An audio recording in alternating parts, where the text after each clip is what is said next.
me change. La parole de Dieu déclare dans leur détresse, ils invoquèrent l'Éternel. Et lui envoya sa parole et sa parole les guérit. J'aimerais dire à quelqu'un que la parole de Dieu a la capacité de te guérir aujourd'hui. Je ne sais pas si tu es venu malade, mais la parole suffit pour te guérir. Je ne sais pas si tu es venu malade, je suis en train de dire que la parole de Dieu suffit pour te guérir. J'insiste, je ne sais pas si tu es venu malade, mais je suis en train de dire à quelqu'un que la parole de Dieu a la capacité de te guérir. La parole de Dieu a la capacité de penser des cœurs qui saignent. Alléluia. Seigneur, parle-nous. Seigneur, parle-nous. Si nous sommes ici, c'est pour toi. Si nous sommes ici, c'est pour toi. Et nous ne voulons pas sortir de ces lieux sans que ta parole nous rencontre.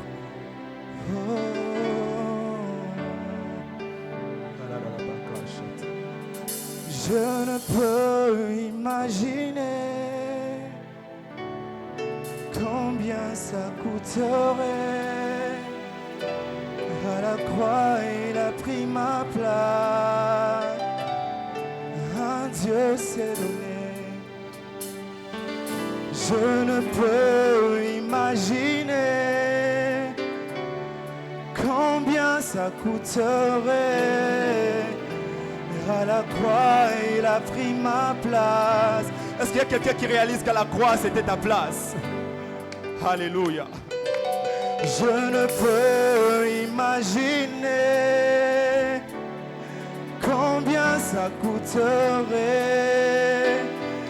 À la croix, il a pris ma place. Jésus s'est donné. Il est fidèle, fidèle. Dieu est fidèle, fidèle. Mon Jésus est fidèle. Mon Jésus est fidèle. Mon Jésus est fidèle. Mon Jésus. S'il est aussi fidèle avec toi, j'aimerais que tu le chantes avec moi. Il est fidèle. Il est fidèle. S'il est fidèle avec toi, j'aimerais que tu le chantes. Il est fidèle.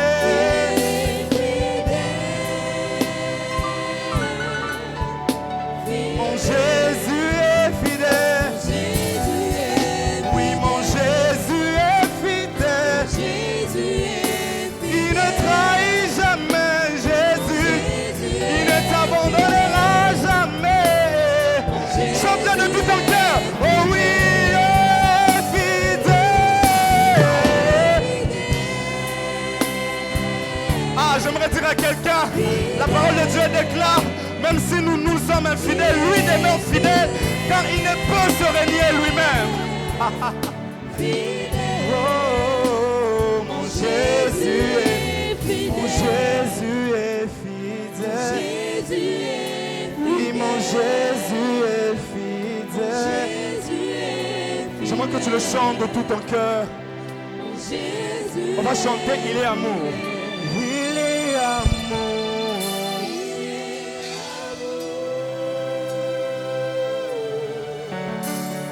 J'aimerais dire à quelqu'un ici, Dieu t'aime et Dieu est fou amoureux de toi.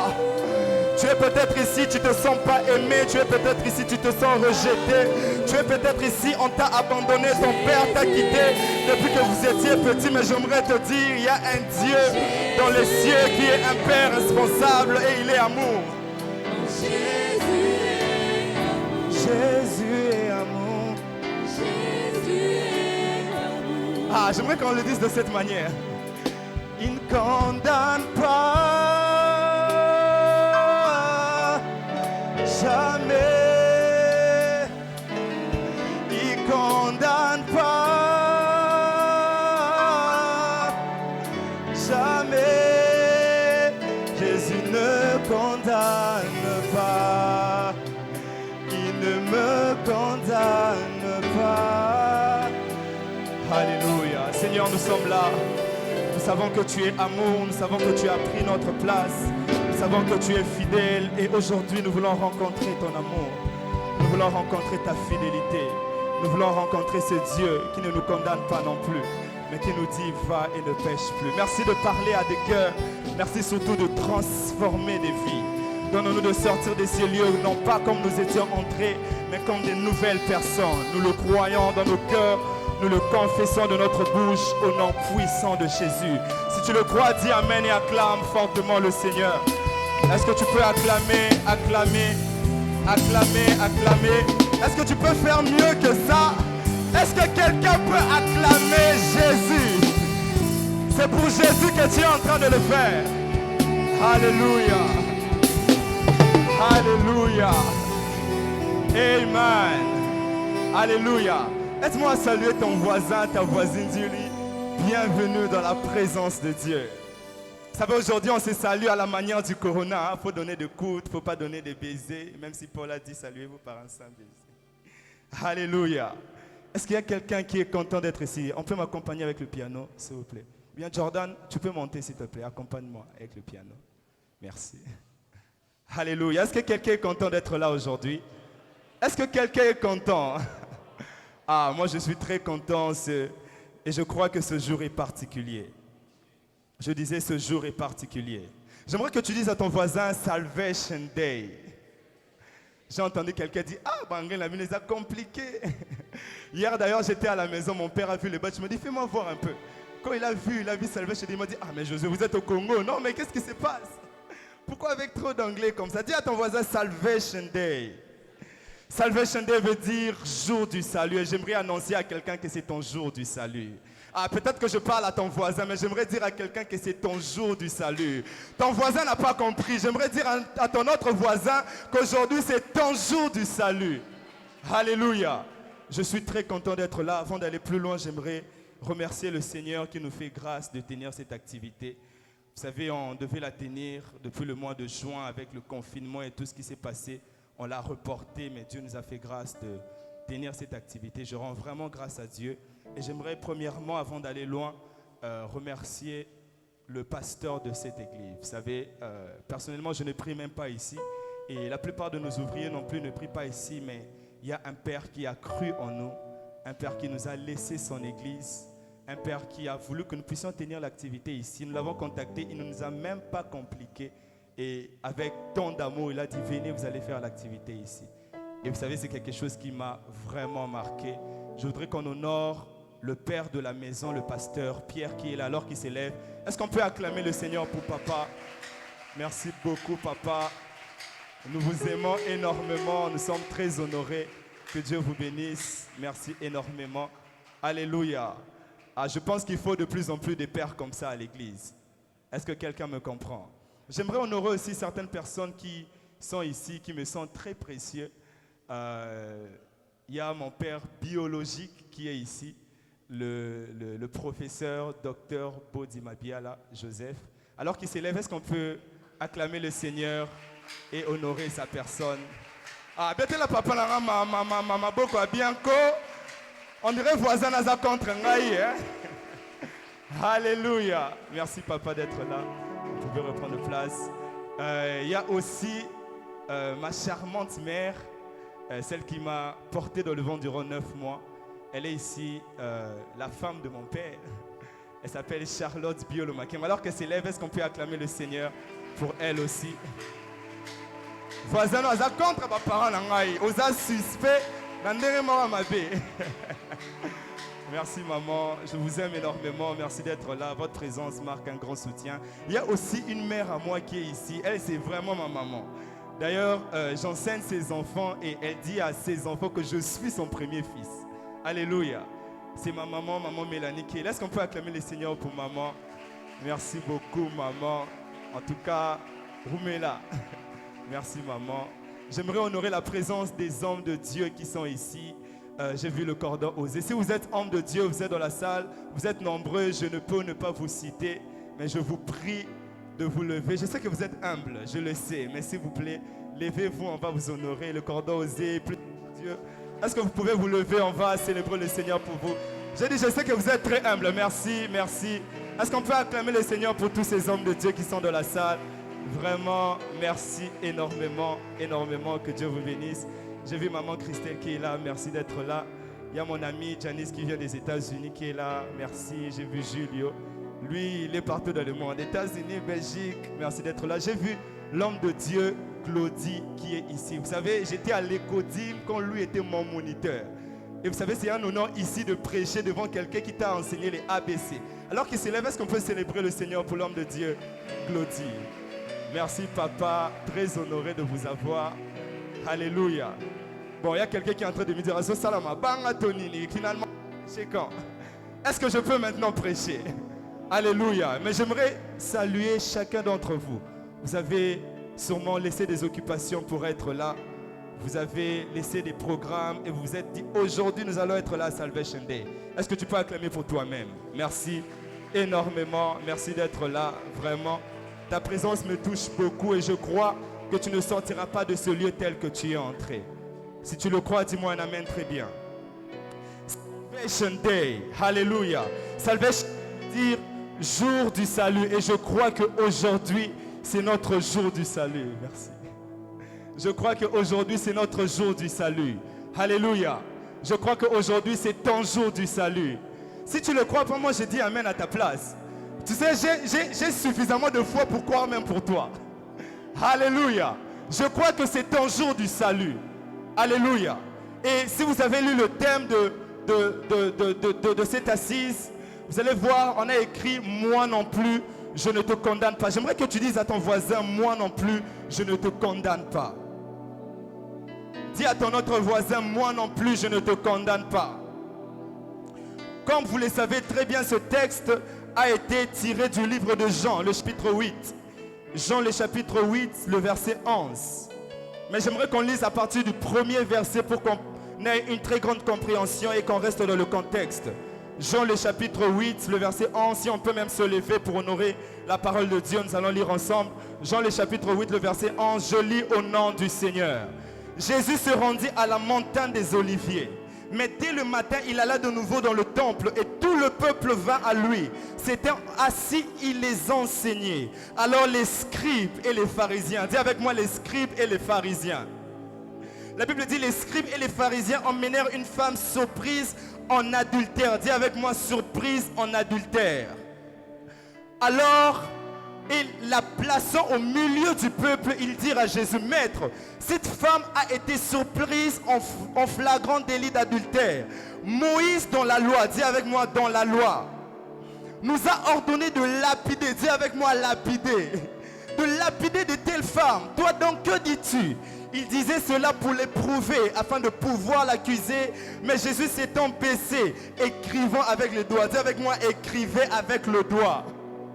La Bible dit, il écrivait avec le doigt sur la terre. Comme il continuait à l'interroger, il se releva et leur dit, que celui de vous qui est sans péché, jette le premier la pierre contre elle. Verset 8, et s'étant de nouveau baissé, il écrivait sur la terre. Quand ils entendirent cela, accusés par leur conscience, ils se retirèrent un à un. Dis avec moi, un à un. Depuis les plus âgés jusqu'au dernier. Et Jésus resta seul avec la femme qui était là au milieu. Le verset 10 dit, alors s'étant relevé et ne voyant plus que la femme, Jésus lui dit, femme, où sont ceux qui t'accusaient? Certains versets disent, où sont ceux qui te condamnaient? Personne ne t'a-t-il condamné? Le verset 11, c'est là que nous tirons même notre thème. La Bible dit, elle répondit, non Seigneur. Et Jésus lui dit, je ne te condamne pas non plus. Va et ne pêche plus. Acclame le Seigneur et mets-toi dans la présence de Dieu. Avant d'aller plus loin, j'aimerais être clair. J'aimerais dire que ce message n'est pas une complaisance au péché. Alléluia. Vous savez, lorsque vous voyez ce thème qui dit « Moi non plus, je ne te condamne pas », certains sont sûrement en train de se dire « Bon, peut-être qu'on va nous encourager dans le péché, je dois pécher, je sais qu'on ne va pas me condamner, je veux continuer à pécher. » Mais j'aimerais premièrement nous dire que ce message n'est pas une complaisance au péché. Ce message ne vient pas nous encourager à la vie de péché. Ce message ne vient pas couvrir nos péchés. Alléluia. Mais ce message vient nous informer que péché n'est n'est pas une fatalité. Il est possible de se relever, d'avancer, car la victoire sur le péché a déjà été acquise. Alléluia. Ce message, comme dit, ne vient pas pour nous encourager dans le péché, mais ça vient te dire, ici, il t'arrive de pécher, ne reste pas par terre. Ce n'est pas une fatalité. Relève-toi, avance, car il y a quelqu'un à la croix qui a vaincu le péché. Alléluia. Moi non plus, je ne te condamne pas. Ce verset commence par Jésus lui dit, car c'est Jésus qui parle. Et Jésus est en train de dire à cette femme, moi non plus, je ne te condamne pas. Moi non plus, je ne te condamne pas. Et comme j'ai dit, pour mieux comprendre, on devait aller au premier verset. Qu'est-ce qui se passe? La Bible dit, on a attrapé une femme en flagrant délit d'adultère. Elle était avec un homme qui n'était pas son mari. Et on l'a attrapée, ce sont les scribes et les pharisiens qui l'ont emmené à Jésus. Ces deux types de personnes ont créé à Jésus beaucoup de problèmes. Les scribes et les pharisiens, des gens très catégoriques. Ils ont attrapé cette femme et ils emmènent la femme à Jésus, non pas parce que réellement ils voulaient que cette femme soit condamnée, mais la Bible dit que c'était pour éprouver Jésus. Alléluia. Une femme venait de commettre l'adultère, chose qui est condamnable. Alléluia. Je ne dis pas ici que cette femme avait raison. La Bible condamne l'adultère. Si vous lisez dans Lévitique le chapitre 20, le verset 10. Lévitique le chapitre 20, le verset 10, la Bible dit ceci. Lévitique le chapitre 20, le verset 10. La Bible dit, si un homme commet un adultère avec une femme mariée, s'il commet un adultère avec la femme de son prochain, l'homme et la femme adultères seront punis de mort. C'est-à-dire la Bible n'encourage pas l'adultère. Et même Jésus n'a pas encouragé l'adultère. La loi non plus n'encourage pas l'adultère. Cette femme avait réellement péché. Et cette femme était normalement condamnable. Alléluia. L'adultère, c'est une chose condamnable. Dans Deutéronome, le chapitre 22, on en parle même. Premièrement, l'acte commis l'a condamné, car elle avait violé la loi. Deuxièmement, la loi elle-même l'a condamnée.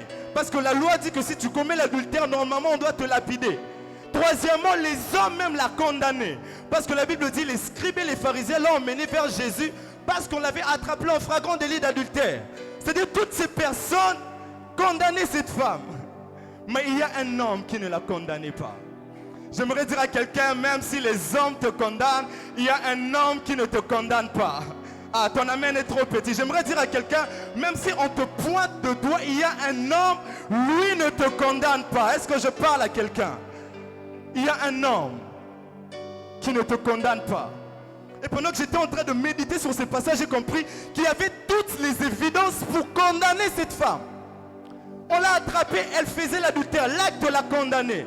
La loi l'a condamnée, les hommes l'ont condamnée. Il y avait toutes les évidences pour la condamner normalement.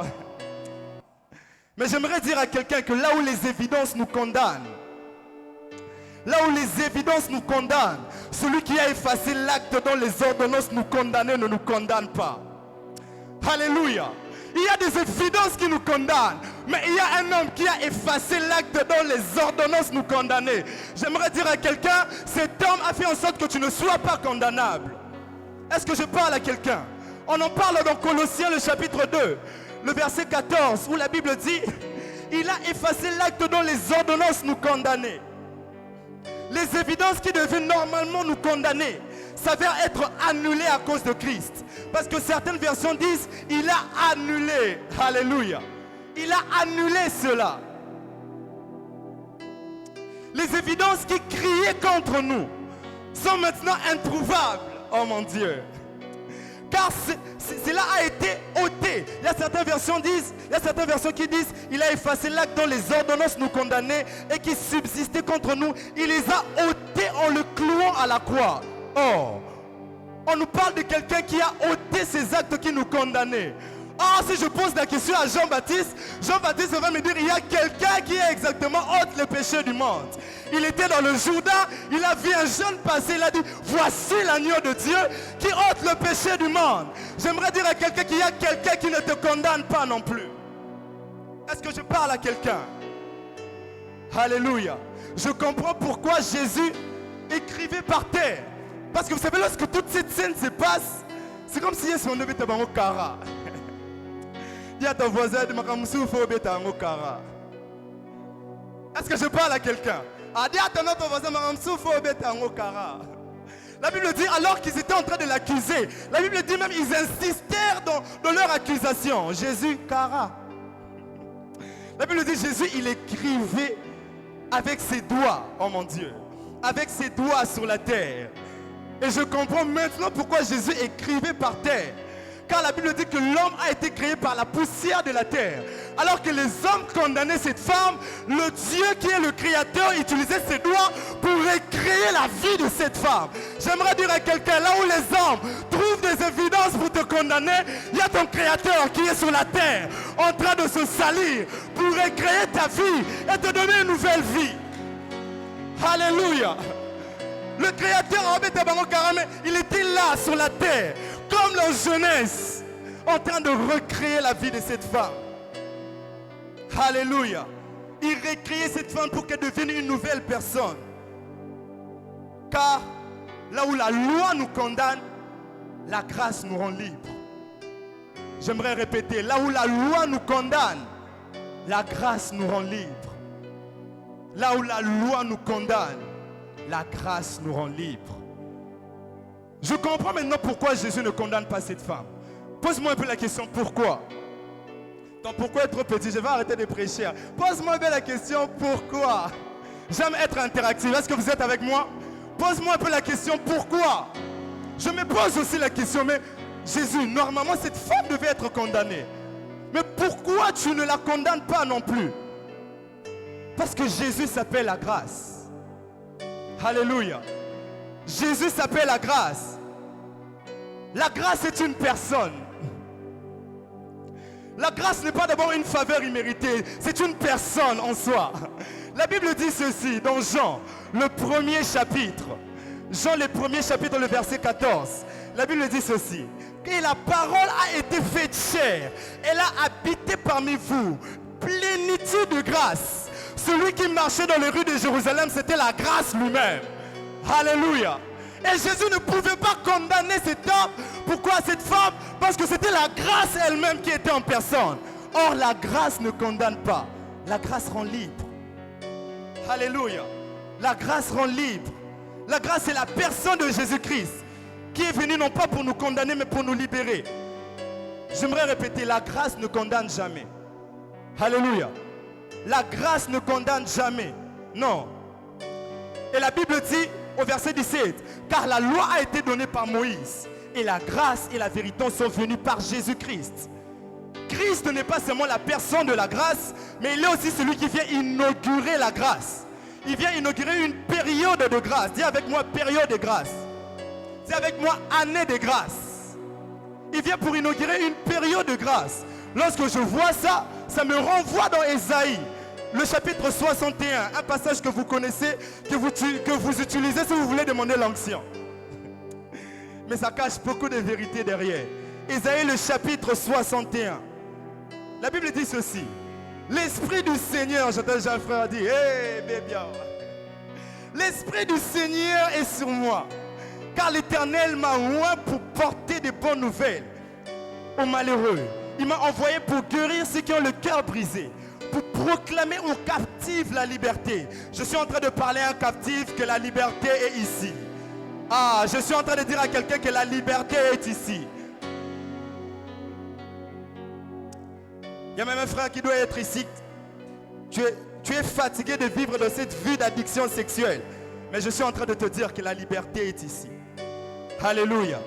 Verset 2, pour publier une année de grâce. Dis avec moi une année de grâce. Certaines versions disent une période de grâce. Lorsqu'on parle d'une année de grâce, ce n'est pas de janvier en décembre, non. C'est une période de grâce. Et vous savez, Ésaïe était en train de prophétiser qu'il y aura un moment où il y aura une année de grâce.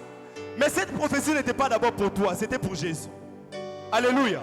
Cette prophétie était pour Jésus. Parce que lorsque je vais dans Luc, le chapitre 4, la Bible est en train de dire ceci. Luc, le chapitre 4, je commence au verset 19. Jésus dit, je commence au verset 18. Pourquoi pas au verset 17? Bon, allons au verset 16. La Bible dit, il s'est rendu à Nazareth, où il avait été élevé. Et selon sa coutume, il entra dans la synagogue le jour du sabbat. Il se leva pour faire la lecture. Et on lui remit le livre du prophète Ésaïe. L'ayant déroulé, il ouvra l'endroit où il est écrit. L'Esprit du Seigneur est sur moi. Le même texte d'Ésaïe 61, Jésus est en train de l'ouvrir ici dans Luc. L'Esprit du Seigneur est sur moi parce qu'il m'a oint pour annoncer une bonne nouvelle aux pauvres. Il m'a envoyé pour guérir ceux qui ont le cœur brisé, pour proclamer aux captifs la délivrance et aux aveugles le recouvrement de la vue, pour renvoyer libres les opprimés et publier une année de grâce du Seigneur. Le verset 20 dit, ensuite, il roula le livre, il le remit au serviteur et s'assit. Tous ceux qui se trouvaient dans la synagogue ayant le regard fixé sur lui, alors il commençait à leur dire, aujourd'hui, cette parole de l'écriture que vous venez d'entendre est accomplie. Alléluia. Cette prophétie donc d'Ésaïe, le chapitre 61, ne s'accomplit pas dans ta chambre quand tu demandes à Dieu de te rendre. Ça s'est d'abord accompli ici avec Jésus. C'était pour Jésus d'abord. Alléluia. Mais qu'est-ce qui s'est accompli? La prophétie qui annonçait qu'il y aura un homme qui devait être roi et qui devait publier une année de grâce, c'est-à-dire une période de grâce. Je comprends maintenant pourquoi la Bible dit que la grâce est venue par Jésus-Christ. Parce que c'est lui qui commence la période de la grâce. Et nous sommes dans la période de la grâce. Alléluia. Nous sommes dans la période de la grâce. Mais remarquez très bien, si on rentre dans Ésaïe, j'ai remarqué que cette prophétie a trois parties. La première partie, la Bible dit, publier l'année de grâce. Dans Ésaïe. La deuxième partie de la prophétie dit, le jour de vengeance sur ses ennemis. Et la troisième partie de la prophétie dit, consoler les affligés de Sion. Mais chose bizarre, lorsque Jésus lit le texte dans Luc, il s'arrête seulement dans publier une année de grâce. Alléluia. C'est comme si Jésus a lu la moitié du texte qui est cité dans Ésaïe. Pose-moi la question pourquoi. C'est parce que le reste de la prophétie ne devait pas encore être accompli. Parce que la deuxième partie de la prophétie dit le jour du jugement. Or, Jésus, lorsqu'il est venu sur terre, ce n'était pas pour juger, mais pour publier d'abord la grâce. La troisième partie de la prophétie dit pour consoler les affligés du Sion. On nous parle du millénium. C'est là-bas qu'il n'y aura ni pleurs ni grincement dedans. Jésus n'a pas cité ce passage parce que ce temps n'est pas encore arrivé. Il s'est arrêté dans la période de grâce parce que maintenant, on est dans la période de grâce. Alléluia. Je suis en train de dire à quelqu'un, c'est maintenant qu'il faut en profiter. C'est maintenant la période de grâce. Jésus reviendra après pour réaliser le reste de la prophétie. Mais pour l'instant, il s'arrête d'abord à une année de grâce. Alléluia. Dans la période de la grâce, la condamnation n'a pas sa place. Frère, arrête. Est-ce que je peux parler librement? Dans la période de la grâce, la condamnation n'a pas sa place. Dans la période de la grâce, la condamnation est illégale. Dans la période de la grâce, la condamnation n'est pas d'actualité. Maintenant, je ne comprends pas comment toi, tu t'es fait devenir le secrétaire de Dieu pour commencer à condamner les gens. Alléluia. Je ne comprends pas des gens qui peuvent dire à d'autres, tu iras en enfer. C'est comme si toi, tu avais la photocopie du livre de vie et tu as vu le nom du frère qui n'est pas à l'intérieur, tu lui dis, tu iras en enfer. Je ne sais pas si toi, tu es le secrétaire de Dieu, toi, tu es l'enfant légitime de Dieu, toi, tu peux déterminer qui ira au ciel ou pas. Alléluia. Dans la période de la grâce, la condamnation n'est pas d'actualité. Elle est illégale. Je comprends maintenant pourquoi l'apôtre Paul dit dans 1 Corinthiens, le chapitre 4, ne jugez pas avant le temps. Dis à ton voisin, ne juge pas avant le temps. Dis à ton autre voisin, Zala calme. Est-ce que je peux avoir de l'eau, s'il vous plaît? Dis à ton autre voisin, Zala calme. L'apôtre Paul est en train de dire, ne jugez pas avant le temps. J'aimerais qu'on puisse le lire. 1 Corinthiens, le chapitre 4, le verset 5. 1 Corinthiens, le chapitre 4, le verset 5. La Bible dit ceci, c'est pourquoi ne jugez de rien avant le temps, jusqu'à ce que vienne le Seigneur. Ce passage veut dire qu'il y aura un temps où le jugement sera fait. Est-ce que je parle à quelqu'un? Il y aura un temps où le jugement sera fait. Ce passage veut dire, avant que ce temps de jugement ne soit fait, toi ne juge pas, sois calme. Parce qu'il y a plus juge que toi qui viendra juger, donc sois calme. Alléluia. Ce passage veut dire, parce que la Bible dit ceci, ne jugez pas avant le temps, jusqu'à ce que vienne le Seigneur qui mettra en lumière ce qui est caché dans les ténèbres. Ce passage veut dire que le domaine du jugement est réservé qu'au Seigneur, pas à toi. Alléluia. Je répète, le domaine du jugement n'est réservé qu'au Seigneur, pas à toi. Je dis encore à ton autre voisin, sois calme. Ne jugez pas avant le temps. Mais Paul, pourquoi tu es en train de dire de ne pas juger avant le temps? Je comprends maintenant pourquoi Jésus pouvait dire que les prostituées et les publicains vous précéderont dans le royaume des cieux. Quelle phrase choquante. Il dit les prostituées là que vous êtes en train de juger, de condamner, de pointer de doigt. Les publicains c'était des voleurs. Il dit ces voleurs là que vous êtes en train de dénigrer, de regarder de loin. Ces gens là vous précéderont dans le royaume des cieux. Or, car ce sont des personnes que nous avons condamnées d'avance. Mais dans Romains, il dit que ce sont ces mêmes personnes que lui a connues d'avance. J'aimerais dire à quelqu'un, ça ne sert à rien de condamner. Il se peut que cette personne te précède. Vous voulez que je vous donne l'exemple parfait? Le voleur à côté de Jésus à la croix. À côté de l'avant, biso frère. Hein? À côté de l'avant, je suis sûr. S'il y avait quelqu'un qui l'avait déjà volé et qui le voit à la côté, hey, ce voleur vraiment, il nous a trop volé, il mérite vraiment d'être puni.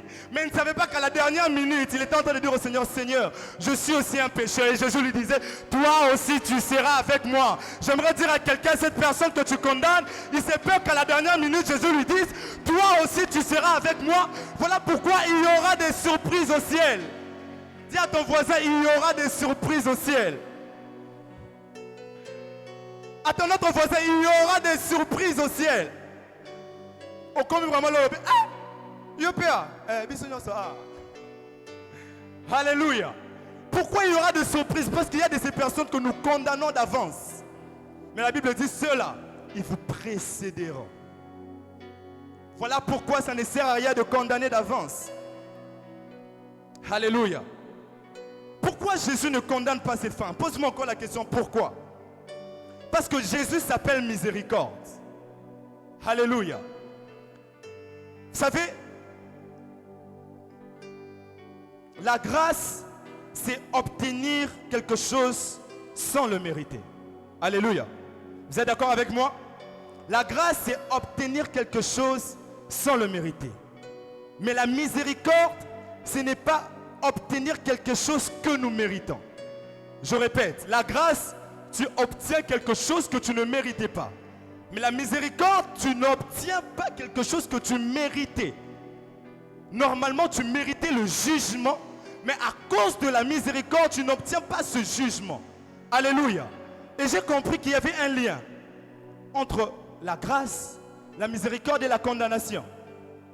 Car là où la grâce nous donne d'obtenir la miséricorde que nous n'avons pas méritée, la miséricorde nous donne de ne pas obtenir la condamnation que nous avons méritée.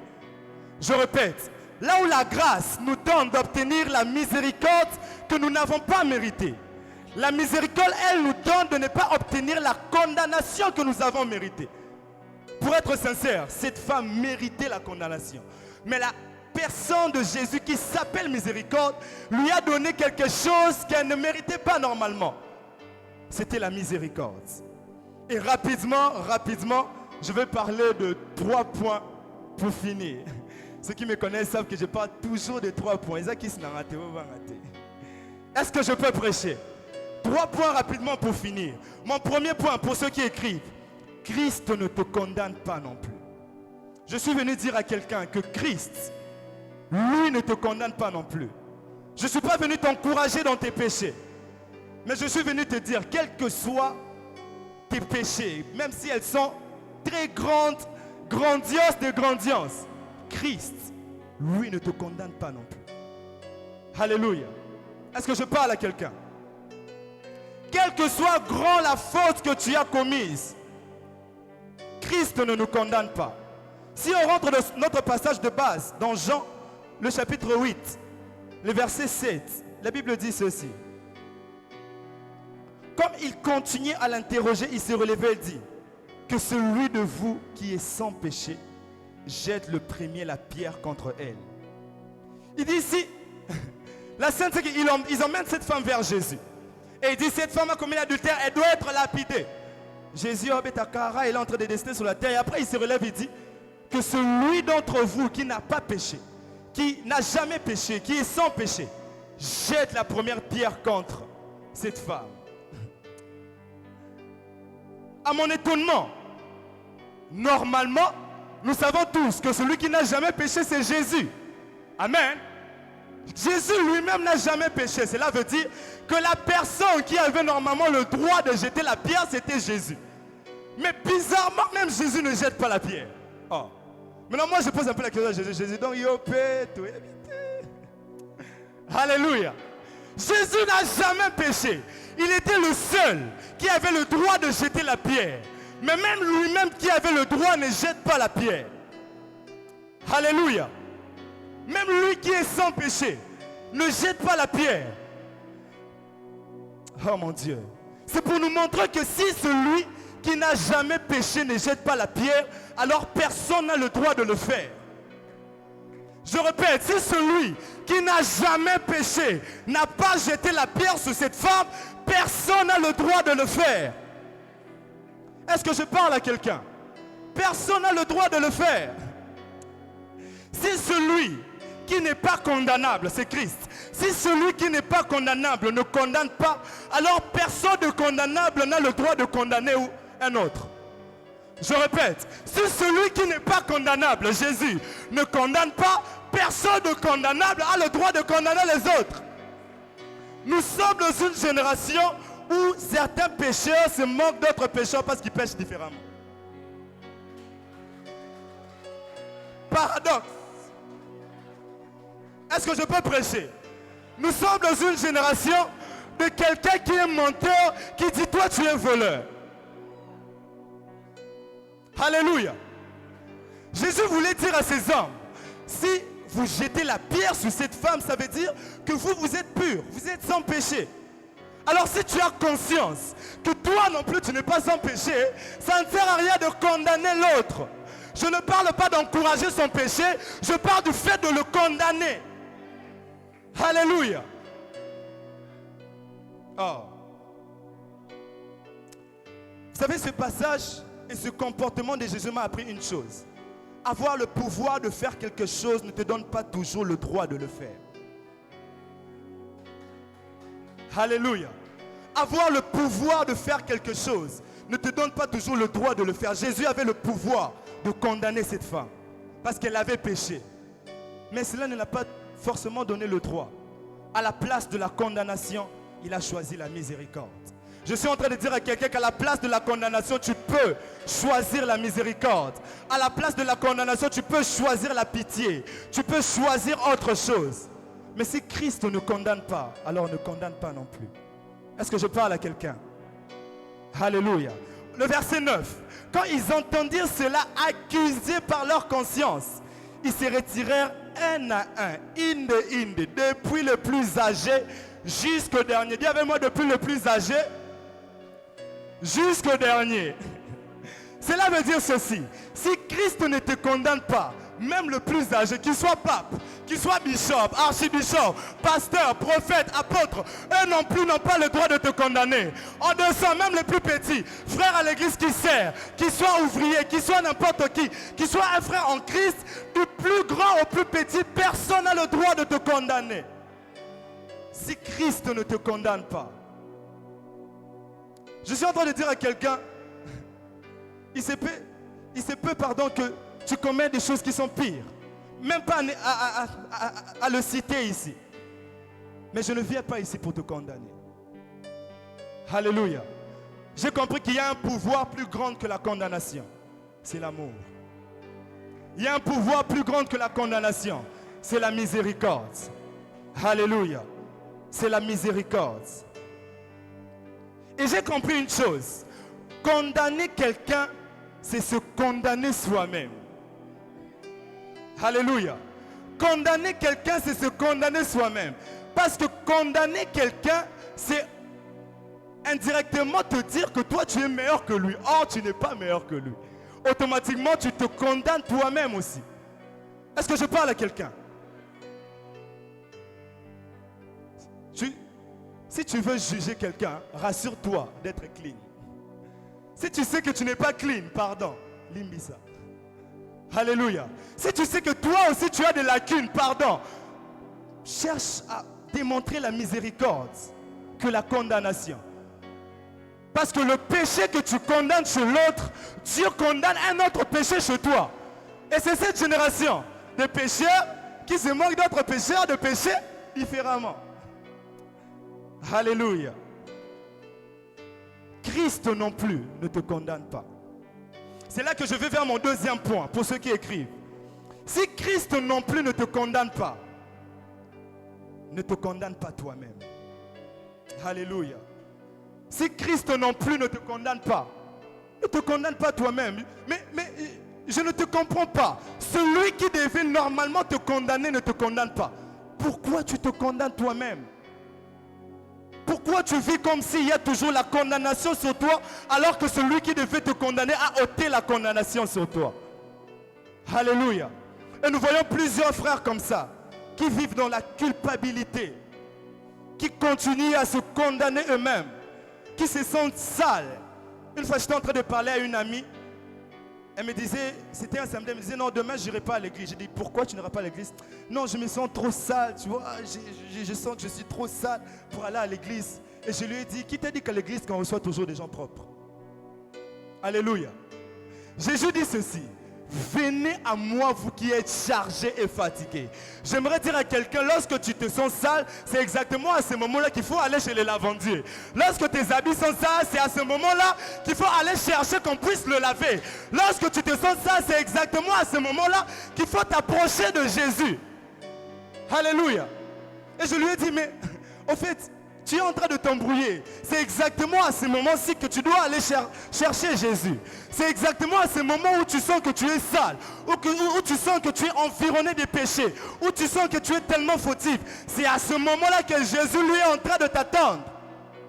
Si tu es propre, pourquoi tu iras te laver? On se lave parce qu'on est sale, n'est-ce pas? C'est lorsqu'on est sale qu'on doit se laver. C'est lorsque tu es sale que tu dois aller vers Jésus. Alléluia. Et je suis en train de parler à quelqu'un, si tu te sens sale, tu sens que ces péchés que tu as fait te donnent d'être sale, tu ne te supportes même plus toi-même, j'aimerais te dire, c'est le bon moment. C'est le bon moment. Dis à ton voisin, c'est le bon moment. Dis à ton autre voisin, c'est le bon moment. C'est exactement le bon moment. Plusieurs obtiennent le pardon de Dieu, mais ne se pardonnent pas eux-mêmes. Dieu t'a déjà pardonné. Mais le problème, c'est toi-même qui n'arrives pas à te pardonner. Alléluia. Et c'est là maintenant que je vois la différence entre Pierre et Judas. Pose-moi la question, c'est quoi la différence entre Pierre et Judas? Est-ce que je peux avancer? D'abord, avant de parler de la différence, je parlerai des points communs. C'est quoi le point commun entre Pierre et Judas? Tous les deux ont trahi Jésus. Alléluia. Vous êtes d'accord avec moi? Tous les deux ont trahi Jésus. Judas l'a vendu et Pierre l'a renié. Pierre l'a même renié 3 fois. Alléluia. Quelqu'un dit Awanganae. Alléluia. Pierre a nié Jésus 3 fois. Et Judas l'avait vendu. C'est-à-dire, tous les deux avaient normalement trahi Jésus. Mais tu sais c'est quoi la différence entre les deux? C'est leur comportement après avoir trahi Jésus. Alléluia. La Bible dit, tous les deux avaient trahi Jésus, mais après, tous les deux n'avaient pas la même attitude après. On voit Judas qui avait reconnu sa faute. Dans Matthieu le chapitre 27, le verset 4, lorsque Judas a su que Jésus, on devait le condamner, la Bible dit, il a pleuré amèrement. Il s'est dit, oh, j'ai vendu quelqu'un qui était innocent. Mais qu'est-ce qu'il a fait après? Il a dit, il est allé se pendre. Mais la Bible dit aussi, lorsque Pierre a renié Jésus et que le coq a chanté, Pierre s'est rappelé de Jésus qui lui disait, lorsque le coq chantera, tu vas me renier 3 fois. Pierre a aussi pleuré amèrement. Mais Pierre n'est jamais allé se tuer. C'est la différence entre Pierre et Judas. L'un, après avoir péché, se culpabilise jusqu'à aller se tuer. Mais l'autre, après avoir péché, il reconnaît que j'ai mal fait. Bon, c'est la vie, je dois avancer. Alléluia. J'aimerais te dire ceci. Le péché que tu as commis n'est pas une fatalité. Alléluia. Ce n'est pas une fatalité. Ne laisse pas la culpabilité te ranger. Et pendant que je préparais ce moment, Dieu m'a dit, plusieurs gens qui viendront vivent dans cette culpabilité dans le cœur. Dieu vous a déjà pardonné depuis. Mais toi-même, tu te rappelles de toutes les choses que tu as fait. Et tu as des remords, tu n'arrives pas à te pardonner toi-même. J'aimerais te dire, Dieu t'a déjà pardonné. Alléluia. Dieu, lui, t'a déjà pardonné. Ça ne sert à rien de te condamner toi-même. Pierre a pleuré amèrement. Et lorsque nous allons dans Jean le chapitre 21, on voit lorsque Jésus est ressuscité, Jésus pose la question à Pierre 3 fois. Pierre, m'aimes-tu? Pierre, m'aimes-tu? Pierre, m'aimes-tu? C'était pour une manière de lui dire que tu as été pardonné les 3 fois que tu m'as renié. Je suis en train de dire à quelqu'un, quel que soit le nombre de fois que tu l'as renié, quel que soit le nombre de fois que tu l'as tourné le dos, quel que soit le nombre de fois que tu as péché contre lui, lui aussi ne te condamne pas. Alléluia. Alléluia. Lui non plus ne te condamne pas. Que Dieu vous bénisse, homme de Dieu. Lui non plus ne te condamne pas. J'aimerais que tu retiennes ceci.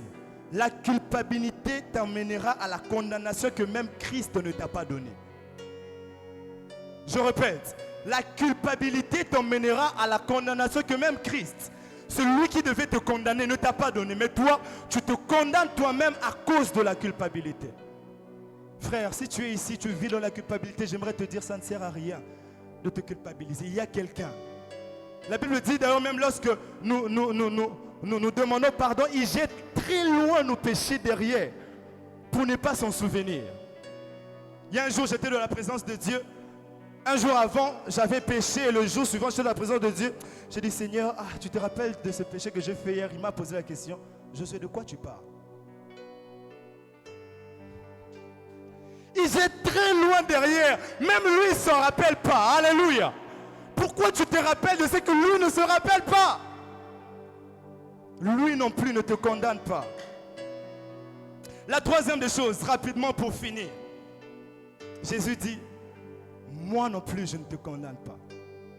Va et ne pêche plus. Et le Seigneur est en train de dire à plusieurs ce soir, va et ne pêche plus. Oh, j'ai vu Anna. Anna, c'est notre grand-mère. Elle nous donne le lieu là où on se réunit. Est-ce qu'on peut acclamer le Seigneur pour elle? Elle est derrière. C'est vraiment notre mémé. On t'aime beaucoup, Anna. Merci d'être là. Je reviens dans mon message. J'entends le Seigneur dire à plusieurs aujourd'hui, va et ne pêche plus. Alléluia. Celui qui ne te condamne pas, ne te laisse pas dans ton état initial. Christ ne te condamne pas, non pas parce qu'il est d'accord avec le péché que tu as fait, mais il ne te condamne pas pour te faire quitter cet état et t'emmener dans un autre état. Alléluia. Il ne te condamne pas pour encourager ton péché, mais pour te dire qu'il est possible de te relever et d'avancer dans la sanctification. Christ ne nous condamne pas, non pas pour nous encourager dans le péché, mais pour commencer une nouvelle vie. Je sens que quelqu'un commencerait une nouvelle vie avec le Seigneur ce soir. Ah, si c'est à toi que je parle, dis-moi un amen, très bien. Le Dieu qui te dit, je ne te condamne pas non plus, te dit aussi, va et ne pêche pas. Plusieurs gens qui vivent dans la complaisance du péché s'arrêtent seulement ici. Je ne te condamne pas non plus. Oh non, ne me condamnez pas, même Christ ne me condamne pas. Celui qui te dit, je ne te condamne pas non plus, te dit aussi, va et ne pêche plus. Alléluia. Cela veut dire ceci. Il existe une vie où le péché n'est pas ton mode de vie. Il existe une vie où le péché n'a pas de l'ascendant sur toi. Il existe une vie où le péché n'est plus notre maître. Et c'est cette nouvelle vie que Christ veut te donner. Alléluia. C'est cette nouvelle vie que Christ veut te donner. Il dit, va. C'est une manière de dire, tu es délivré, tu es guéri, tu es restauré, tu es pardonné. Et le Seigneur est en train de dire à quelqu'un ici, tu es délivré, tu es restauré, tu es pardonné, sois calme, mon sang a couvert ton péché, relève-toi, continue à avancer, tu as été délivré, tu as été restauré, j'ai payé le prix pour que toi tu sois délivré. Alléluia. C'est une manière de dire, va continuer ta vie, continue à avancer. Ne reste pas prisonnier du passé. Le Seigneur est en train de dire à plusieurs, ne reste pas prisonnier du passé. Oui, c'est vrai que tu as péché, oui, mais ça reste dans le passé. Oui, c'est vrai que tu as tué, oui, mais ça reste Oui, c'est vrai que tu t'es masturbé, oui, mais ça reste. Oui, c'est vrai que tu as fait ceci, c'est vrai que tu as fait cela, mais j'aimerais dire à quelqu'un que ça reste dans le passé. Est-ce que je parle à quelqu'un? Ça reste dans le passé. Même lui ne te condamne pas. Mais il te dit, va et ne pêche pas. Cela veut dire qu'il te donne une nouvelle vie. Dis avec moi nouvelle vie. Dis avec moi nouvelle vie. Vous savez, la vie éternelle, c'est une vie qui commence sur terre. J'ai enseigné durant tout ce mois, ceux de la Mecque sont là. J'ai enseigné tout ce mois sur si quelqu'un est en Christ. C'est un enseignement merveilleux. J'ai dit un jour que la vie éternelle ne commencera pas au ciel, mais ici sur terre. Alléluia. J'aimerais poser une question à quelqu'un. Pourquoi Dieu nous sauve, mais il ne nous emmène pas directement au ciel? Alléluia. Il nous donne de continuer à vivre sur la terre. C'est parce que le commencement de la vie éternelle, c'est d'abord ici, pas là-bas. Voilà pourquoi l'apôtre Jean est en train de dire, petit enfant, je vous écris pour que vous puissiez savoir que vous avez la vie éternelle. La vie éternelle n'est pas une promesse du futur, c'est un vécu du présent. Quelqu'un ne me comprend pas. La vie éternelle, tu ne l'auras pas quand tu iras au ciel. Tu l'as déjà ici sur la terre. Lorsque tu as reçu Christ, tu vis la vie éternelle ici sur la terre. Et j'aimerais te faire comprendre ceci, que la vie éternelle n'est pas seulement vivre éternellement. La vie éternelle est un package. Dis avec moi un package. La vie éternelle est un package qui marche avec la sécurité. Je prie à cause de la vie éternelle que tu as, que tu sois sécurisé. La vie éternelle est un package qui marche avec la délivrance. Dis avec moi délivrance. Je prie à cause de Christ qui est en toi que tu sois délivré. La vie éternelle est un package qui marche avec la santé divine. Dis avec moi santé divine. Je prie à cause de la vie éternelle que tu aies la santé divine. La vie éternelle est un package. Dis avec moi package. Ce n'est pas seulement vivre éternellement. C'est tout ça que tu obtiens en Christ. La sécurité, la délivrance, la guérison, la prospérité. Et ensuite, voilà pourquoi il dit à ses disciples, vous obtiendrez d'abord dans ce siècle présent des maisons, des femmes et des enfants. Ensuite, dans le siècle à venir, la vie éternelle. Parce que la vie éternelle commence d'abord ici, te donne lui dans mon kili. Après, nous allons là-bas. Est-ce qu'il y a quelqu'un qui aimerait vivre la vie éternelle ici sur la terre?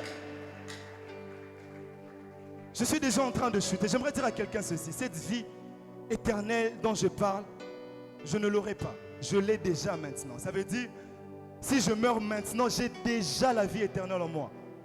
Le ciel m'attend. Si la trompette sonne maintenant, j'ai déjà la vie éternelle en moi. Le ciel m'attend. Et j'aimerais dire à quelqu'un qu'il est possible de vivre avec l'assurance de la vie éternelle. Est-ce que je parle à quelqu'un? Il est possible de vivre avec cette assurance. Parce qu'il est possible de l'obtenir. Et pour l'obtenir, c'est Jésus. C'est Jésus. Il suffit de rencontrer une seule personne. C'est Jésus. Et ce Jésus m'envoie te dire ce soir que lui non plus ne te condamne pas. Tu es venu ici, tu étais même en train de te demander, est-ce que vraiment je dois venir? Parce que hier j'ai eu à faire tel péché, est-ce que vraiment je dois venir? Parce que toute ma vie ces derniers temps n'est pas, est-ce que je dois vraiment venir? Parce qu'avant de venir je fais ceci, est-ce que vraiment je dois venir? Tu étais en train de te trouver des raisons de culpabilité pour ne pas venir. Mais le Seigneur a fait que tu viennes ici parce que c'est le jour de ton salut. Salvation Day. C'est le jour de ton salut aujourd'hui. Et j'aimerais dire à quelqu'un que la vie éternelle, tu peux l'obtenir. Ici et maintenant. Le Seigneur m'a envoyé pour 2 ou 3 catégories de personnes. Je vais faire un appel. Si tu es ici, tu n'es pas sûr de la vie éternelle en toi. J'aimerais que tu te lèves, tu avances. J'aimerais prier avec toi. J'aimerais que toi aussi, que tu deviennes sûr. Sûr de si tu meurs maintenant là, maintenant tu seras enlevé. S'il te plaît, avance, nous allons prier avec toi. Si tu es ici, tu sens que tu vis avec trop de condamnation. Tu sens comme une culpabilité en toi. Tu sens le monde te pointer de doigt. Tu te sens sale. Tu es ici, tu te sens sale. J'aimerais te dire ceci. Si Christ ne t'a pas condamné, qui suis-je pour te condamner? Si Christ ne te pointe pas le doigt, qui suis-je pour te pointer le doigt? J'aimerais, s'il te plaît, si tu es ici, lève-toi simplement. Avant, j'aimerais prier avec toi. J'aimerais prier avec toi. Tu es ici, tu te sens sale, tu te sens condamnable, tu te sens vraiment loin du Seigneur et tu sens que je dois arranger. Je ne peux pas continuer à vivre ma vie comme ça. Je ne peux pas. J'aimerais que tu franchisses la honte, que tu franchisses la peur. Personne ne va te pointer de doigt. Personne ne va te condamner, mais l'amour de Dieu est ici. Jésus t'aime et il a besoin de toi. S'il te plaît, lève-toi de là où tu es, avance. Le Seigneur m'a envoyé pour toi ce soir. J'aimerais prier avec toi.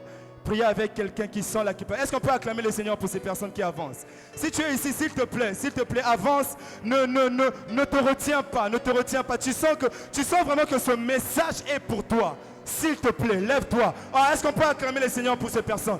Tu sens vraiment que ce message te concerne. Tu sens que ce message est réellement pour toi. Avance, avance, j'aimerais prier. Avant, j'aimerais prier avec toi. J'aimerais dire à quelqu'un, Christ non plus ne te condamne pas. Christ non plus ne jette pas sa condamnation sur toi. Christ non plus ne te pointe pas de doigt. Ne reste pas là. Avance, avance, avance, nous allons prier. J'entends quelqu'un qui est même en train de se dire, mais si j'avance, toutes ces personnes seront en train de me voir franchir la honte, franchir la peur. Car il y a quelqu'un ici devant qui ne te condamne pas. Il y a quelqu'un ici devant qui t'aime tel que tu es. Et il veut que tu t'avances exactement tel que tu es. Avance-toi s'il te plaît. Avance-toi s'il te plaît. Avance-toi s'il te plaît. J'aimerais vraiment, je n'aimerais pas qu'on sorte de ces lieux, mais qu'il y ait encore des gens qui ne sont pas sûrs de la vie éternelle qu'ils ont. J'aimerais qu'en sortant de ces lieux, que tu sois sûr de la vie éternelle que tu as. J'aimerais qu'en sortant de ces lieux, que tu sois sûr. Si en sortant il y a enlèvement, tu seras aussi enlevé. J'aimerais qu'en sortant de ces lieux, que tu sois sûr. Même si la mort venait te trouver, tu seras aussi enlevé, s'il te plaît. Tu sens que ces derniers temps, ta relation avec le Seigneur, ça ne va pas. Tu sens que tu es comme loin du Seigneur. S'il te plaît. Le Seigneur m'a envoyé ici spécialement pour toi. Alors avance. Avance, avance, je t'attends. Avance, avance. La parole déclare, si vous entendez ma voix, n'endurcissez pas votre cœur. Avance, s'il te plaît. N'endurcis pas ton cœur. Avance, s'il te plaît. N'endurcis pas ton cœur. Le Seigneur est ici pour toi. Le Seigneur est ici pour toi.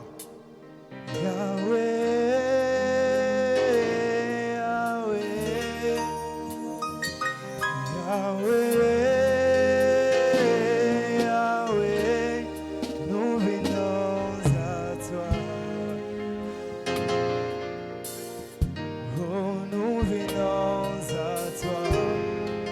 On peut le chanter. Oh Yahweh. J'aimerais dire à quelqu'un, viens Jésus. Viens Jésus, n'attends pas demain. Viens aujourd'hui. Oui, nous venons à toi. Avec nos faiblesses, oui, nous venons à toi.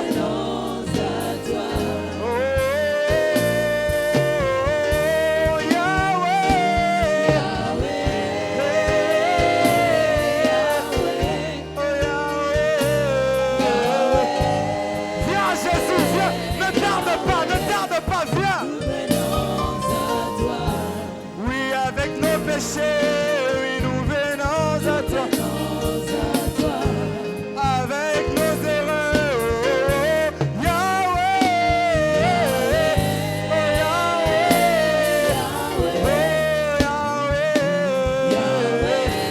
oh, Yahweh, nous venons à toi. Oh, nous venons à toi. Vous qui êtes devant, s'il vous plaît, approchez-vous ici. Est-ce que nous pouvons tous nous lever? Nous allons prier pour nos frères et nos sœurs qui se sont approchés ici devant. Laissez-moi la musique, s'il vous plaît. Laissez-moi la musique, s'il vous plaît. Nous qui sommes restés devant, nous allons étendre nos mains sur ceux qui sont devant. Et ceux qui sont devant, je vous prie, est-ce que vous pouvez vous agenouiller avec moi? Agenouillez-vous avec moi, s'il vous plaît. J'aimerais prier avec vous, mais j'aimerais que vous puissiez faire cette prière de tout votre cœur. C'est votre prière, je vous prête les mots. Mais j'aimerais que l'assemblée le fasse ensemble. Nous allons tous prier avec eux pour les accompagner. Et alors que nous serons en train de prier avec eux, je crois que cette prière aura de l'efficacité dans leur cœur. Est-ce qu'on peut baisser la musique, s'il vous plaît? Est-ce qu'on peut tous dire Seigneur Jésus? J'aimerais que l'assemblée le fasse avec moi tous ensemble. Seigneur Jésus, j'ai entendu ta parole. J'ai entendu ta parole. Et je me suis décidé aujourd'hui de ne plus vivre pour moi, mais de vivre pour toi. J'ai compris ce soir que malgré mes péchés, que malgré mes fautes, que malgré mes erreurs, tu ne me condamnes pas non plus, mais tu repends ta miséricorde sur moi. Je crois que je suis pardonné. Je crois que je suis aimé de toi. Je confesse de ma bouche le Seigneur Jésus. Et je crois dans mon cœur que Dieu l'a ressuscité d'entre les morts. Je suis sauvé. Je suis enfant de Dieu. Mon nom est écrit dans les livres de vie. J'ai ma demeure au ciel. Au nom de Jésus-Christ. Au nom de Jésus. Levez-vous s'il vous plaît. J'aimerais inviter le pasteur Pierre qui va prier pour vous. Le pasteur Pierre va prier pour vous.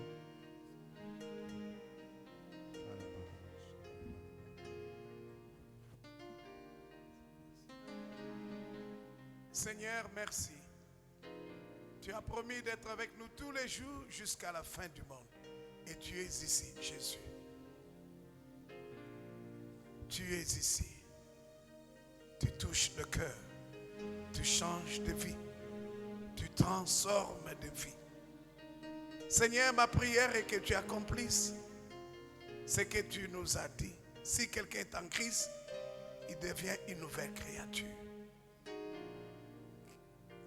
Que toutes ces personnes qui se sont avancées vers toi expérimentent la régénération. Par la puissance de ta parole, par la puissance de ton esprit qui est ici présent. Change leur vie. Transforme leur vie. Qu'elles commencent dès aujourd'hui une nouvelle vie avec toi. Je brise l'emprise de l'ennemi dans leur vie. Au nom puissant de Jésus. Je commande à l'ennemi qui les dirigeait, qui influençait leur vie, de cesser. Car dès aujourd'hui, le Christ a pris le contrôle de leur vie. Que leur vie soit à jamais pour toi, Jésus. Qu'ils vivent pour toi. En ton nom, Jésus, aide-les à marcher en nouveauté de vie. Que le Saint-Esprit leur communique la force de vivre cette vie nouvelle avec toi. Afin que toute la gloire te soit rendue. Seigneur, merci pour le salut. Merci. Que toute la gloire te revienne à jamais. Au nom de Jésus, nous avons prié ainsi. Amen.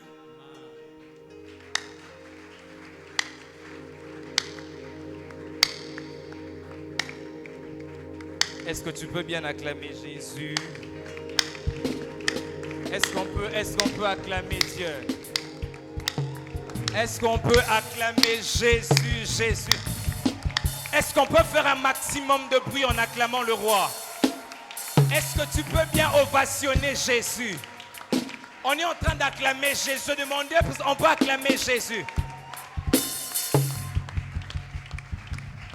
C'est un jour de fête. Est-ce qu'on peut acclamer Jésus?